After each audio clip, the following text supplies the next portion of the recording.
আসসালামু আলাইকুম। Crown cement সকালের খবরে আমন্ত্রণ জানাচ্ছি আমি খুরশেদা কাকুলি। আসন্ন জাতীয় সংসদ নির্বাচন সামনে রেখে সবচেয়ে আলোচিত শক্তি তরুণ ভোটার। নির্বাচন কমিশনের তথ্য অনুযায়ী এবার ভোটার তালিকায় যুক্ত হয়েছেন 4,66,00,000-এরও বেশি নতুন ভোটার, যা মোট ভোটারের প্রায় 36.5%। নির্বাচন কমিশনার আনোয়ারুল ইসলাম সরকার বলেন, এই তরুণদের ভোট যেদিকে যাবে সেদিকেই ঝুঁকবে নির্বাচনের ফলাফল। শিউলি রায়ের রিপোর্ট, ক্যামেরায় ছিলেন মোহাম্মদ জালাল উদ্দিন।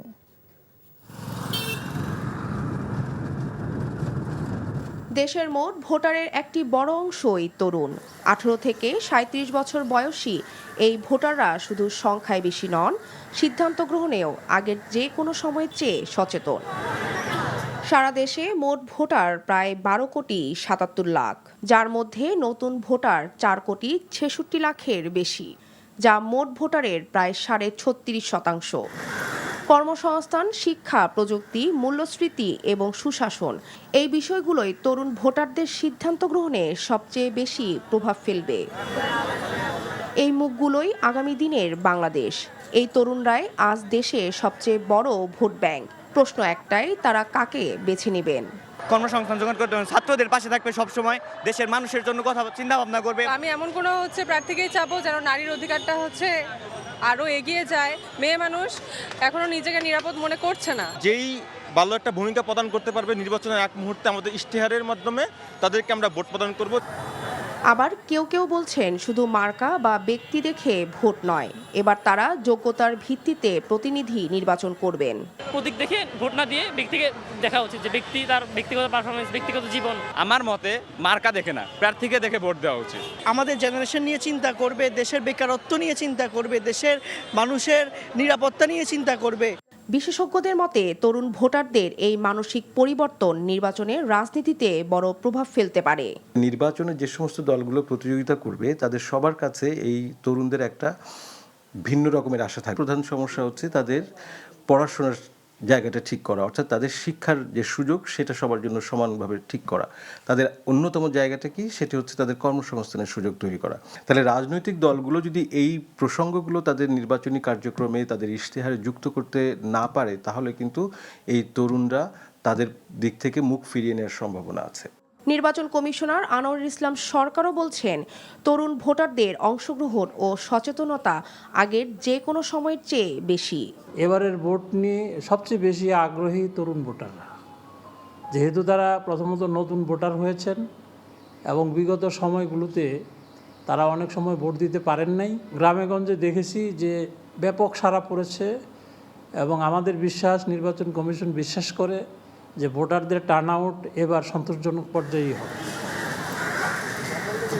সব মিলিয়ে বলা যেতে পারে এবারের নির্বাচন শুধুমাত্র ব্যালটের হিসেব নয়, এটি প্রজন্মের সিদ্ধান্ত।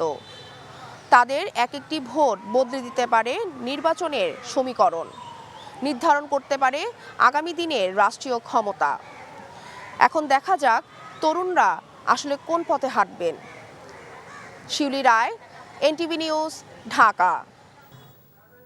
বিএনপি ও জামাত ইসলামের মধ্যে হাড্ডাহাড্ডি লড়াইয়ের আভাস মিলেছে international institute of law and diplomacy এবং ন্যারেটিভ সহ 4টি সংস্থার প্রাক নির্বাচনী জনমত জরিপে কর্মক্ষম জনগোষ্ঠীর ভোটে এগিয়ে বিএনপি আর উচ্চশিক্ষিতদের সমর্থনে এগিয়ে জামাত ইসলামী।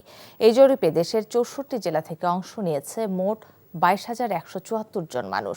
জরিপ অনুযায়ী বিএনপিকে ভোট দিতে চান 34.7% ভোটার, আর জামায়াতে ইসলামীকে ভোট দিতে চান 33.1% ভোটার। জরিপে দেখা গেছে বিএনপির প্রতি মানুষের আস্থা মূলত পূর্বের রাজনৈতিক অভিজ্ঞতার কারণে, আর জামাতকে পছন্দ করার পেছনে বড় কারণ হিসেবে উঠে এসেছে সততার বিষয়টি। এছাড়া দেশের 64 জেলা থেকে অংশ নেওয়া ভোটারদের মধ্যে নারীদের ভোট তুলনামূলকভাবে বেশি পেতে পারে জামায়াতে ইসলামী। জরিপে অংশগ্রহণকারীদের বড় একটি অংশ প্রাতিষ্ঠানিক সংস্কার, দুর্নীতি দমন এবং জুলাই অভ্যুত্থানের ন্যায় বিচার নিশ্চিত করার দাবি জানিয়েছে। বিপিএলের সিলেট পর্ব শেষে চট্টগ্রাম রয়্যালস সিলেট টাইটান্সকে সঙ্গে নিয়ে প্লে অফ নিশ্চিত করেছে রাজশাহী ওয়ারিয়র্স। 2 দিন বিরতি দিয়ে বৃহস্পতিবার ঢাকায় শুরু হবে খেলা। সোমবার ঢাকা ক্যাপিটালসকে 7 উইকেটে হারিয়েছে রাজশাহী। এতে 3 দলের শেষ 4 নিশ্চিত হয়েছে। এই জয়ে পয়েন্ট টেবিলের শীর্ষেও পৌঁছে গেছে ওয়ারিয়র্সরা। 8 ম্যাচে তাদের সংগ্রহ 12 পয়েন্ট। 2-এ থাকা চট্টগ্রামের 7 ম্যাচে সংগ্রহ 10, 3-এ থাকা সিলেটেরও 9 ম্যাচে সংগ্রহ 10 পয়েন্ট। টেবিলের চতুর্থ স্থানে থাকা রংপুর রাইডার্সের পয়েন্ট 8 ম্যাচে সমান 4টি করে জয় ও পরাজয় রয়েছে রংপুরের। অন্যদিকে 8 ম্যাচ খেলে মাত্র 2টিতে জয় পেয়েছে ঢাকা ক্যাপিটালস ও নোয়াখালী এক্সপ্রেস, যথাক্রমে 5 ও 6 নম্বরে রয়েছে তারা। ঢাকায় লিগ পর্বের শেষ ধাপের প্রথম ম্যাচে চট্টগ্রাম রয়্যালসের প্রতিপক্ষ নোয়াখালী এক্সপ্রেস। একই দিন রাজশাহী ওয়ারিয়র্স লড়বে সিলেট টাইটান্সের বিপক্ষে। ফুটবল, প্রধান কোচ জাবি আলোনসোকে বরখাস্ত করল রিয়াল মাদ্রিদ। স্প্যানিশ সুপার কাপের ফাইনালে বার্সেলোনার কাছে 3-2 গোলে হারার 24 ঘন্টা পার না হতেই বরখাস্ত হলেন তিনি। তার স্থলাভিষিক্ত হচ্ছেন রিয়াল মাদ্রিদের academic coach Alvaro Arbeloa. Bayer লেভারকুসেনের মতো মধ্যমানের দলকে জার্মান বুন্দেসলিগার চ্যাম্পিয়ন করে গত গ্রীষ্মে রিয়ালে যোগ দিয়ে এক মৌসুমও টিকতে পারলেন না আলোনসো। 7 মাস আগে কার্লো আনচেলত্তির স্থলাভিষিক্ত হয়ে রিয়ালের দায়িত্ব নেন তিনি। তবে বড় প্রত্যাশা নিয়ে শুরু করলেও চাপে পড়েন আলোনসো। এদিকে নতুন কোচ আরবেলোয়া খেলোয়াড় হিসেবে রিয়াল মাদ্রিদের একাডেমিক থেকেই উঠে আসেন। পরে লিভারপুলে খেলেন এবং 2009 সালে আবার রিয়ালে ফেরেন। 7 মৌসুম ক্লাবে কাটানোর পর 2020 সালে রিয়ালের বয়স ভিত্তিক দলের হয়ে কোচিং ক্যারিয়ার শুরু করেন তিনি। 42 বছর বয়সী আলবেলোয়া স্পেন জাতীয় দলের হয়ে 2010 বিশ্বকাপ এবং 2008 ও 2012 ইউরো জয়ের অংশ ছিলেন। রিয়ালের হয়ে 2টি চ্যাম্পিয়ন লিগের শিরোপা জেতার রেকর্ডও আছে নামের পাশে। সকালের খবর এটুকুই। এই খবরের ভিডিও সহ আপডেট জানতে ভিজিট করুন এনটিভি অনলাইন www.ntvbt.com। এছাড়াও এনটিভি জনপ্রিয় সব অনুষ্ঠান ও খবরের আপডেট জানতে ভিজিট করুন আমাদের ইউটিউব ও ভেরিফাইড ফেসবুক পেজ। 12টায় মধ্যাহ্নের খবর দেখার আমন্ত্রণ রইল। ধন্যবাদ সবাইকে।